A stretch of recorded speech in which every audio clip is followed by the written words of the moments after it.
We know a lot of landlords who stopped installing garbage disposals because of the issues. And if they had just learned a little about the maintenance and then in turn told their tenants, they would be able to offer them in their units.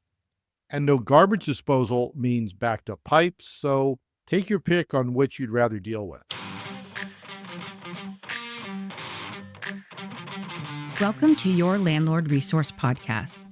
Many moons ago, when I started as a landlord, I was as green as it gets. I may have had my real estate license, but I lacked confidence and the hands-on experience needed when it came to dealing with tenants, leases, maintenance, and bookkeeping.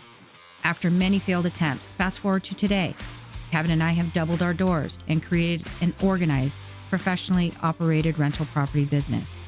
Want to go from overwhelmed to confident? If you're an ambitious landlord or maybe one in the making, join us as we provide strategies and teach actionable steps to help you reach your goals and the lifestyle you desire, all while building a streamlined and profitable rental property business.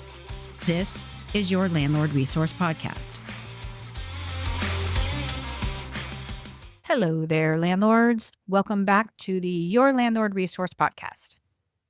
So, you all know that we have a general contractor who does pretty much all of our work. His name is Jim, and he does everything from large jobs like replacing stairways and building decks to smaller projects like replacing windows and, repairing dry rot. He installs all of our flooring and all of our appliances, and recently has been converting all of our old fluorescent like light strip bars in the kitchens to more efficient recessed LED cans, which has been a really nice update for our units. Jim also handles all of our repairs when anything comes up with a tenant. And the nice thing about Jim is that, and I'm not being an ageist here, but he's an older guy. And where he can do everything, he prefers smaller jobs like we tend to have. He would love to retire, but he's a guy who needs to stay busy, and our smaller projects are perfect for him. So Jim works for us up at our Sacramento sixplex, but he's also done work at our cabins up in the mountains, in the Tahoe area, as well as our home down here in the Bay Area. Yeah, and when we owned the Chico house, he spent quite a bit of time up there remodeling that too. Yeah, he truly is a jack of all trades. He holds his contractor's license where he can basically, in theory, build bridges or something like that. But what we love is how he keeps up on the building codes. When he does work at our places, he knows all the codes. So if we were ever to sell the property or, God forbid, something happens, the work was done compliant to the codes. For the most part, we pretty much just replace items. So when we replaced the single panel windows in Chico with all double paned ones, it was window for window. Now, he found quite a bit of dry rot to contend with, but honestly, the place was over 100 years old, so it was to be expected. When he built a new deck at our cabin last year, the old deck was not supported correctly, and the gaps in the railings were about a foot wide, I think. He ended up adding proper supports as per the code here in California. The railing spigots were 4 inches or less to keep a child from falling through. And this deck was originally built with the cabin itself the year I was born, 1959. So needless to say, codes have become much stricter in those last 66 years. You think? Wow, it's been that long, huh? But long story short, handymen are great for small jobs, but when it comes to something that could be a safety issue for one of your tenants, try to use a licensed general contractor to complete the work. Yeah, or at least licensed specialty installers, like for windows and decks and doors, electricians and plumbers, things like that, because we use those techs too.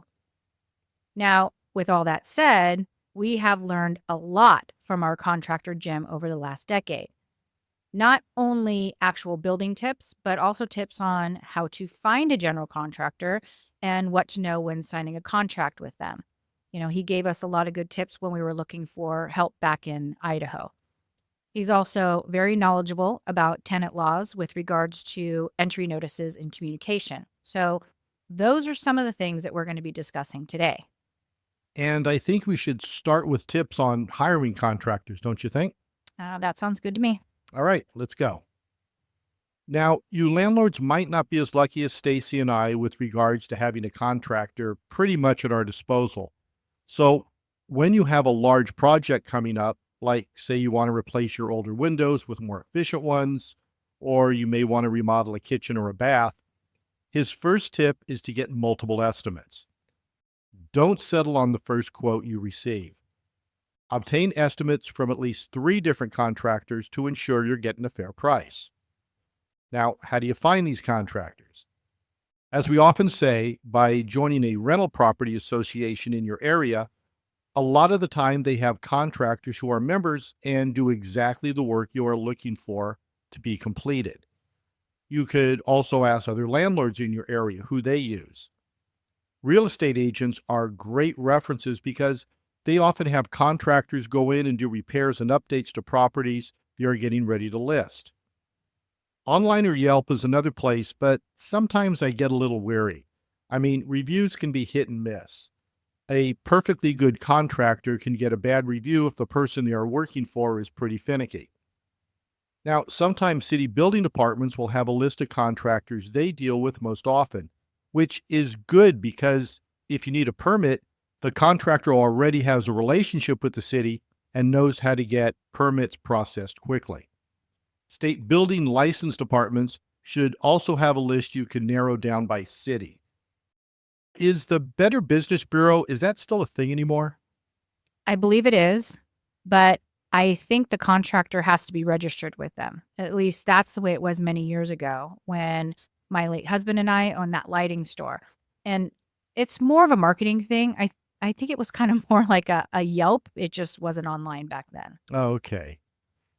And of course, you can also drive around your neighborhood and look for work being completed. I mean, a lot of times they'll have a sign up with a phone number. I've also heard of people stocking the pro counter at Home Depot as well. You can always go up and ask any contractor there for their card and see if they can do the work that you need completed. I mean, we found Jim from our painter. Our painter, who had done work for my brother way back in the day, suggested Jim to do some dry rot work that we needed done before he could paint our sixplex. And the rest, they say, is history. Exactly. But my point is, roofers, painters, window installers, etc., often will know a general contractor who can do bigger scopes of work for you. You just need to start asking around, and before you know it, you'll find a contractor to get bids from. So, regardless of where you heard of this general contractor from, you do need to verify their credentials and their insurance. Jim told us when we were looking for someone back in Idaho that we needed to make sure that their license was up to date and that they hold proper insurance. And if you do move forward with them, ask them to add you onto their policy as an additional insured. Now, I want to clarify something that we likely were a bit confusing on in previous episodes. When you're using a licensed contractor who holds insurance and they're going to be doing a sizable job, which will put them or their crew on your property for days at a time or more, you want to be added as an additional insured. This means that if they get injured on your property or if the work they perform causes an issue like a fire or a flood, their insurance will cover the liability without you having to involve your property insurance as long as the damage is related to the contractor's work. Essentially, you're able to benefit from their policy because you're covered by it. And this is a very common practice with contractors.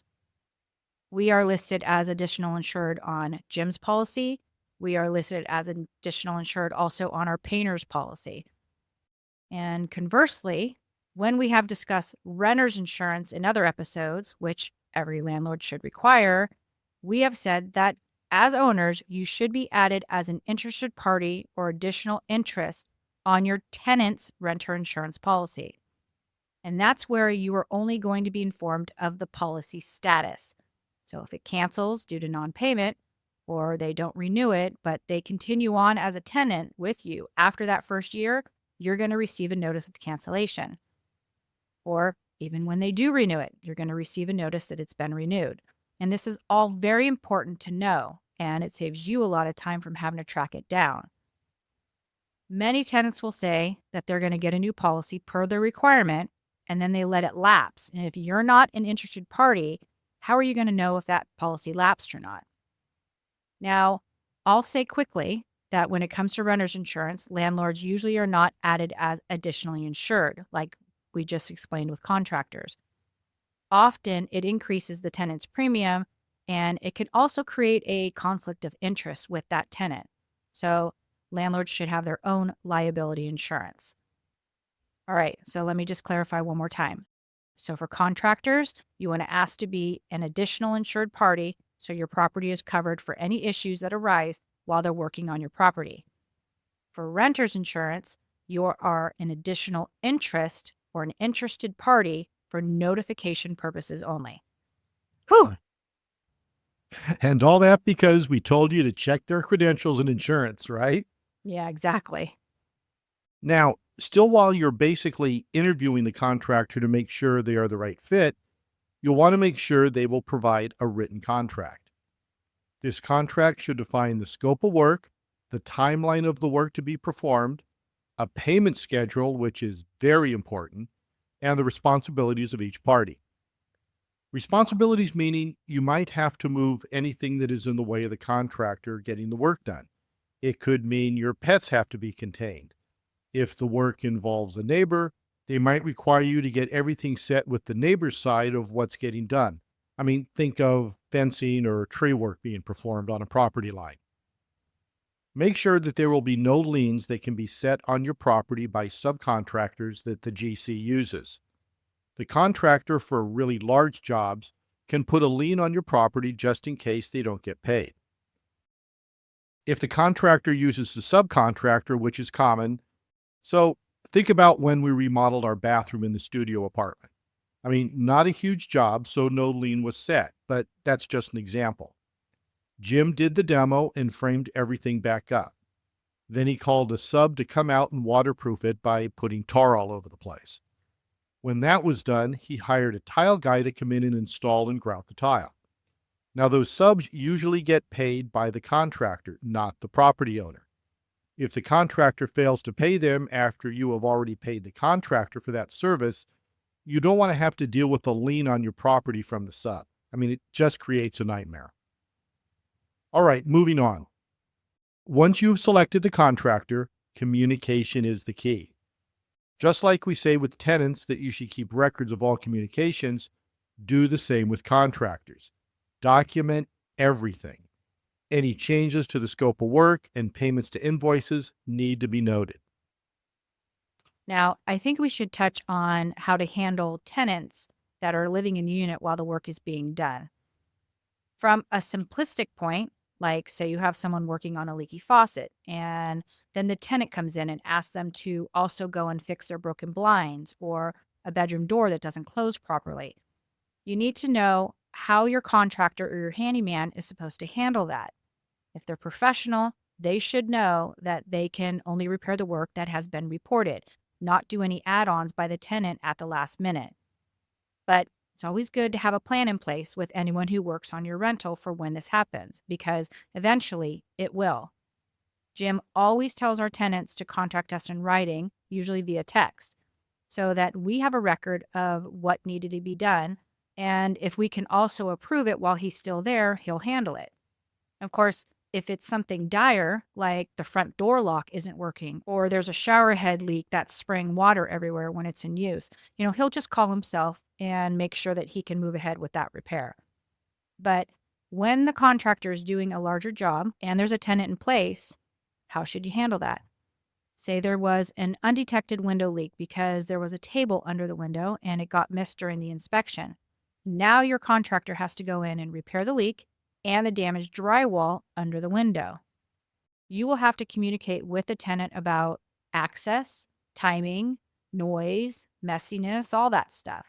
And it's much better that you do this communication so that if there were any issues, you can then communicate it with the contractor. We have done this several times with the pest control company when we had issues with rodents and termites, which is a little bit more of an urgent issue. But if there is work to be completed, that there's no huge rush, try to work with the tenant to plan around their vacation. We did this with some updates we needed to do for a tenant's bathroom exhaust fan. It required that the old fan be removed and a new one installed. But the removal of the old fan and the installation of this new one meant that Jim had to cut drywall and do taping and mudding and texturing, and then he had to paint the whole ceiling again. He also added some recessed lights in there while he had that fan out. So this tenant was gone for the week of 4th of July. We had it planned with Jim for a couple months, so we had time to get all of our ducks in a row before that work began. And a little side note here, if you've ever done drywall work, no matter how hard you try to minimize that dust, it gets everywhere. And because of this, we paid our house cleaner to come in and clean his entire apartment before the guy returned so that he didn't come back to a mess. So the tenant got an update to his unit, did not need to be inconvenienced, and came back to a unit that was cleaner than the way he left it. And this is all because we communicated clearly about everything that was to go on. The bottom line is, when you have to do work in a unit that's occupied, please be considerate of their needs. If they work from home, find a time when the work can be performed and not disrupt them. Give them plenty of notice in case they have to find another place to work. And in extreme situations where they can't stay when the work is being completed, like when we had to tent the complex for termites, or the one time we had to turn the water off for an entire day and night, give them a reasonable credit back for them to stay elsewhere. Maybe they'll choose to take a couple vacation days and head out of town. Maybe they'll go stay with a friend, or maybe they'll go to a hotel and be very happy to get back home. A lot of coordination goes into making sure everyone is on the same page and treated with the respect they deserve. Stuff happens, and most of the time people are reasonable about the inconvenience, but that only goes so far if you're demanding about it. Be kind. Recognize that while, yes, you're doing something necessary, it is a disruption to their living experience. This is also so why when you have deferred maintenance, and no judgment, we all have stuff that needs to be completed. This is why when a tenant exits, you want to capitalize on the vacancy to get any big or messy projects done, so you don't have to inconvenience the tenant. All right, before we get into the tips we have learned from Jim over the years, I want to take a minute to discuss regular maintenance. You've heard us say a bunch of times, and likely we sound like a broken record, but you guys have to do regular inspections. And when we do our inspections, who is right there with us? I know this one. Jim the contractor. Ding, ding, ding, ding, ding. When you say that, it sounds like a kid's show. Jim the contractor, Bob the builder. Right. Yeah. So we hire him for a half day to walk the units and check for leaks and issues that he knows how to spot. I mean, we're looking for evidence of pets or unauthorized roommates and issues with cleanliness that might lead to pest issues. Jim's looking under sinks and behind toilets. He's checking windows and doors and all the faucets. Anyway, you can listen to episode 4 to understand what we do and why. You can listen at yourlandlordresource.com/episode 4 or go to the link in our show notes. That's episode 4 with the number 4. But the more you get into a habit of inspections, the more your tenants will understand the importance and they'll come to rely on it. When the tenant is on board for repairs and maintenance, that makes your life and the work of your contractor so much easier. And with repairs and maintenance landlords, you will need what? All right, Stacy is looking at me like she has no idea. I don't. Okay, money. Oh, Remember that? money's always good. When you have a team who does work for you, the worst part for them is when you don't have enough money to pay for the work needed. Then they have to do a job subpar to their level of work, and you don't get as good a quality that you and your tenants deserve. And of course, we're talking about reserves here. You should be putting away a set amount of rent each month to hold funds for repairs, maintenance, and big items like a new roof. It's okay to shop around and get the best price for a contractor, but if you have a job you need completed and not enough money to pay for it, I mean, that creates a lot of stress for you, as well as your contractor when they have to rework the bid to fit your budget. If you'd like to learn more about what we have to say on reserves, head over to episode 28. We break it all down for you, and you can find it at yourlandlordresource.com/episode 28 or by going to the link in our show notes. But those reserves will really come in handy for unforeseen repairs and also allow you to complete planned maintenance to your rental property. Improvements are great, but if you don't have enough money to pay for them, then you will find yourself in a difficult situation. I mean, no improvements means your rental rates may suffer. Why would someone rent your old 90s looking unit when they can get one way more updated for $50 or even $100 more a month? Keep those reserves plentiful so you can keep your rents at market rate and be able to attract the best tenants. Yeah, and I'm proud to say that we've done well with that. And we just did a big update to one of our units in Idaho, and where the rents actually have fallen a bit, we still would have done those updates because when we go to sell that property at some point, we don't want to have to discount it by a whole lot because it's already pretty updated and it won't have a lot of upgrades that are needed. But that's neither here nor there. I think we should talk about the tips that we have learned by listening and following Jim around all these years. We've touched on each of these at some point, and it's always a good reminder. And the first thing I want to talk about is garbage disposals. If you have garbage disposals in your rentals, remind tenants to run those every night. Ever since we have done this, the leakage and replacement of garbage disposals has pretty much diminished. So, in our unit binder and in an addendum of our lease, we put instructions for use. When the tenants rinse their dishes, even a few grains of rice can sit in the bottom of that disposal and cause it to rust out. And that rust eventually turns into a hole, and before you know it, there's a leak under your sink. Another thing about disposals is to only run it with cold water. Why is that? Because the motor of the disposal gets hot. And if you're running hot water through that with the already hot motor, you're going to cause that motor to overheat and it's going to wear out faster. The last thing that Jim did for us was teach us how to clear a jammed disposal. He got under there and he showed us exactly where to put the little wrench that comes with the disposal when you buy it, and how to turn it, and where also to reset the unit. We then created our own video to send out to tenants when they text with an issue.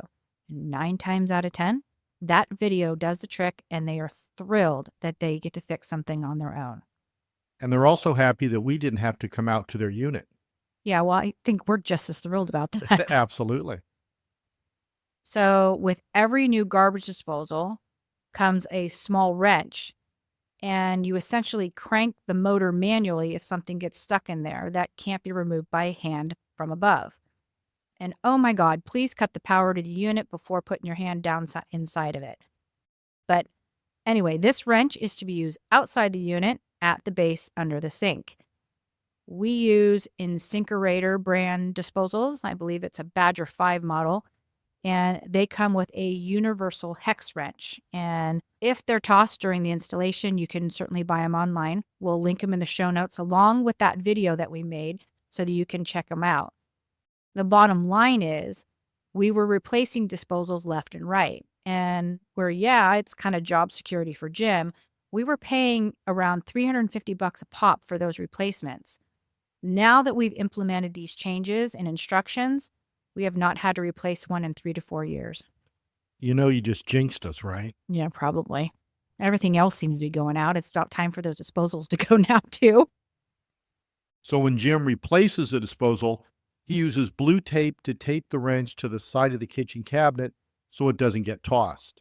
And we also keep one in our work bag and a couple in back stock just in case. But those tips that Stacy just mentioned about garbage disposals has been a lifesaver. We know a lot of landlords who stopped installing garbage disposals because of the issues, and if they had just learned a little about the maintenance and then in turn told their tenants, they would be able to offer them in their units. And no garbage disposal means backed up pipes, so take your pick on which you'd rather deal with. When we do inspections and turnovers, Jim always lays paper towels. I mean, specifically, those blue work towels in the cabinet and under each of the sinks and the disposal. He then lets the water run for a while he walks the unit, and when he comes back, if there is a leak, he can see if the towel is wet. Sometimes it's hard to tell if a small leak is happening, and this helps him to be able to identify it quickly. As we are talking water lines, Jim replaces them every 5 years. The water lines to all sinks and the water supply line to all toilets, because the newer ones are made of more plastic and they tend to fail quicker. Not usually 5 years, but anywhere from 6 to 8 years. So we like to be on the front end of those and change them out every 5 years. We have even had plumbers contact us through Your Landlord resource and thank us for letting you all know. I mean, it's one of their most common repairs. Okay, what else? Appliances is a big one. Oh, yeah, good one. All right, appliances. Besides the fact that you should not put expensive appliances into your units, do not install ones with a lot of bells and whistles. These little doodads tend to go out, and when they do, the tenant wants it back pronto. And here's a case in point. The refrigerators that were there on the property when we purchased it had ice makers and water dispensers. I mean, tenants loved them. But the compressor to run the water to the fridge often broke after a few years and cost about $350 to fix. And this was way back, about 2010. So I know those prices have gone up. Not to mention the leaks that can happen if the fridge is moved and the water line cracks or gets partially dislodged. More is not always better when it comes to appliances. Now, we do know a lot of plumbers who do not recommend pull-down faucets, and Jim is also generally on board with this. And that's because the adjustable water line that runs down through the faucet arm often cracks or springs a leak. Yeah, that happens all the time, and no matter what quality faucet that's been installed. Right. But you know what? We still install them, and here's why. We found a kitchen faucet online that costs about $40. It's on Amazon, and we'll link it in the show notes for you.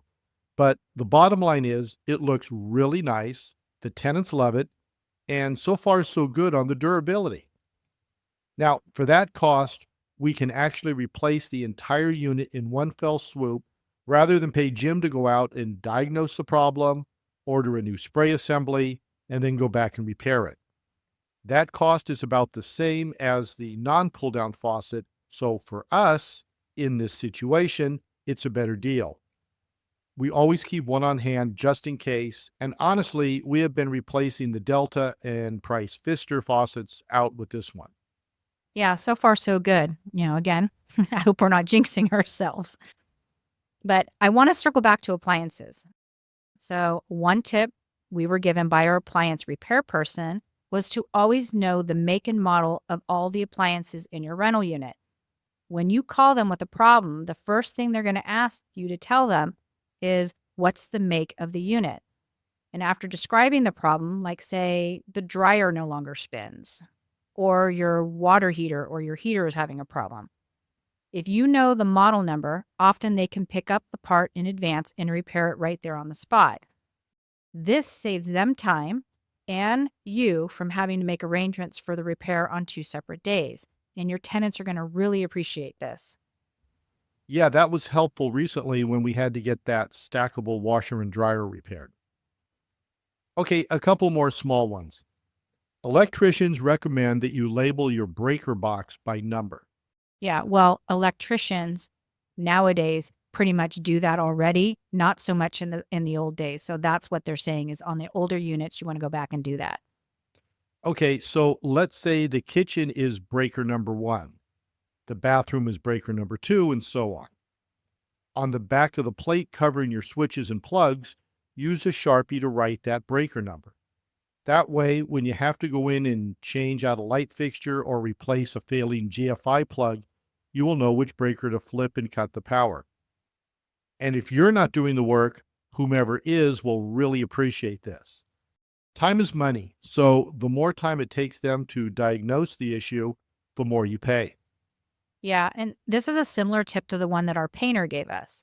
Now, we're in a place where all of our units are painted the same color. So we're good on this. But for those of you with different colors on different walls or use a variety of colors throughout all your different units, you can also write the paint color on the back of an electrical plate. So when you hopefully go in to take those plates off when you're painting, you can take the color name and get more to match. And don't worry if you use Kelly Moore. All paint stores, at least so far, Lowe's, Home Depot, Dunn Edwards, and Sherwin-Williams, have the Kelly Moore paint formulas to be able to match that paint. And we were shocked that it was a perfect match. Yep. I mean, shocked and relieved I didn't have to fully repaint every unit over again if it didn't match. Now, I want to throw in a couple simple money-saving tips Jim has turned us on to. If you have hardwood or LVP flooring and they get a scuff or a gouge that shows, like a white or black mark, and you can't for the life of you get that mark out, there is a product called Fill Stick, and it's made by Mohawk Flooring. Essentially, it's like a crayon that comes in a variety of colors for your floors. Yeah, you guys, real quick story on that one.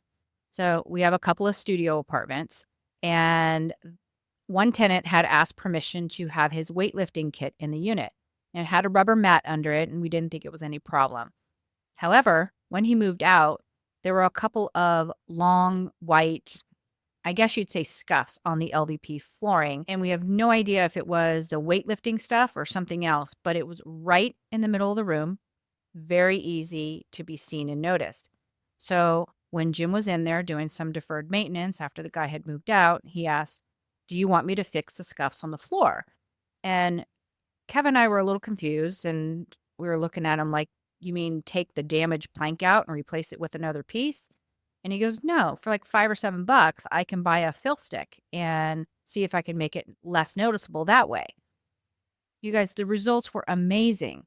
He sent us before and after photos, and I'm telling you, you really had to look hard to see where that scuff was. He said you can use it on baseboards and trim as well, but we haven't needed to do that yet. It also can be used on furniture too. Yeah, that was really nice. Do we have a way that listeners can see that? Yeah, so I'll put it in the newsletter for this week, and then I'll make that newsletter public and link it in the show notes along with a link to the Mohawk fill stick so that people can check them out. Okay, perfect. Okay, the next maintenance tip Jim turned us on to was quick set rekey sets. Now, I'm a little embarrassed to admit this, but for many years we hired a mobile locksmith to come out and rekey the units when people moved out. And that was to the tune of $75 plus the cost of any additional keys we had made. So one day we're going over the maintenance that we had to get completed for the turnover of a unit. And Jim says, "You want me to change the locks too?" I mean, I must have looked a little confused, and I asked if he knew how to do that. I'll say he got a good laugh out of that. He told us that our locks are Kwikset brand, and that brand has a rekey system that anyone can do, that it's super cheap and easy. It would take him less than 3 minutes to rekey it. And you guys, this was before Amazon became so popular, so you still had to go out to a hardware store to get what you needed. So he said he would pick up a couple kits for us the next time he was at the Home Depot. And the long and short of it is, if you have a Kwikset Easy Key system, you can rekey your locks yourself for under $10. And you'll know if you have this rekey system if on the front of your doorknob next to the keyhole, there is a tiny, small rectangular hole. This is where a Kwikset special tool gets inserted and allows you the option to change your locks. So we'll link the product, and I'm going to link a video in the show notes so that you can see how easy it is to do this. Yeah, and we just turned kid number 2 onto this for his new rental in Idaho. He didn't have Kwikset locks, but decided to install them for the front door and the back garage door, keying the 2 doors the same to keep it easy for his tenants. Okay, what else? Well, this one wasn't necessarily recommended by Jim, but by the local Miracle Method guy. We had a chipped porcelain sink in one of our kitchens, and we were not in a place where we wanted to replace it yet. And when I called Miracle Method to see if they could come out and repair it, because that's what they do, I was floored when the guy told me that it was going to cost $750 for a kitchen sink repair. I mean, isn't that what we paid for the Idaho Miracle Method to come out and fix a hole and recoat the entire fiberglass shower insert? Yep. And that we did just happened in December. This sink repair in Sacramento was like 5 years ago. So, I mean, that's like highway robbery. God. But no, the guy was really nice, and he recommended a product called Porc-A-Fix. It's a repair kit for porcelain sinks that comes in a variety of colors. And this sink was a Kohler brand, and it was white. So I went on my trusty Amazon site and ordered the color I thought was the closest. And you guys, the process takes a couple days because you have to apply the product, let it dry completely over 24 hours, and then sand it down. And if you missed any spots or didn't put enough on, then you have to go and do it again. There's a definite learning curve. But for less than $20 and some elbow grease, I was able to repair that sink, and you'd never know that there was a ding that was exposed all the way down to the cast iron base. You know, we have people who ding our sinks and tubs all the time. And before we call Miracle Method now or a relating company, we always see if we can use Porc-A-Fix to repair it first. And I actually made a video of the process while I was doing it so you guys could check it out. And I'll link that and the products in the show notes for you. Now, just to clarify, that is to fix porcelain sinks and tubs, correct? You can't use that on fiberglass. Correct. Porc-A-Fix is for porcelain repairs. There are fiberglass repair kits, but if I remember correctly, those were super involved and beyond our level of expertise. Oh, yeah. I mean, we did look into those. Not only expertise, but we had a tight timeline in Idaho, so that's why we hired Miracle Method to go out there. And hey, they did a great job. I mean, we were very happy with the way the insert looked afterwards. No idea how well it will hold up with this next tenant, but it saved us a bundle from not having to replace that shower insert that had holes that would have created a nasty mold and dry rot issue over time if we had left it. All right, one last tip, and this is if you're remodeling a bathroom. If you can, remove the drywall where the toilet paper holder will go and put a wood support between the studs. I mean, this was a big help at keeping those holders from coming loose from the wall. I mean, I don't know why tenants seem to think they can use toilet paper holders as a way to help them stand up after using the toilet.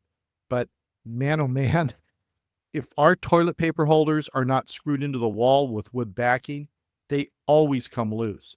I mean, even with the best anchors. We got to the point of just buying freestanding toilet paper holders and not putting them on the wall anymore. Jim has done these wood supports between the studs in 2 of our bath remodels, and what a huge difference that makes. I believe we did a social media post on it. We will try to link that in the show notes so you can see how we did it. Okie dokie, you guys, that is our show for today. I hope you've enjoyed these tips from the perspective of our contractor. These are all things that we have learned over the years from working with Jim. And I'm sure there's a lot more great tips, and as we learn them, we will be sure to share them with you. If you enjoyed this episode, would you do us a favor and leave us a kind review of the podcast so that other landlords will find us too? If you want to hear more, follow or subscribe to the podcast so each week the episodes are downloaded right to your favorite podcast platform. And we'd love to stay in contact with you. If you have a question or you want to suggest a subject for a podcast, you can text us at 650-489-4447 or email us at stacy@yourlandlordresource.com. That's Stacy with an IE, or kevin@yourlandlordresource.com. All those links will be in the show notes as well. Also in the show notes, you can find links to all the downloads that we offer and how to sign up for our free newsletter. There's also links to our private Facebook group that's just for landlords and our social media accounts. I think that's about it. Thanks again for tuning in, and until next time, you've got this, landlords.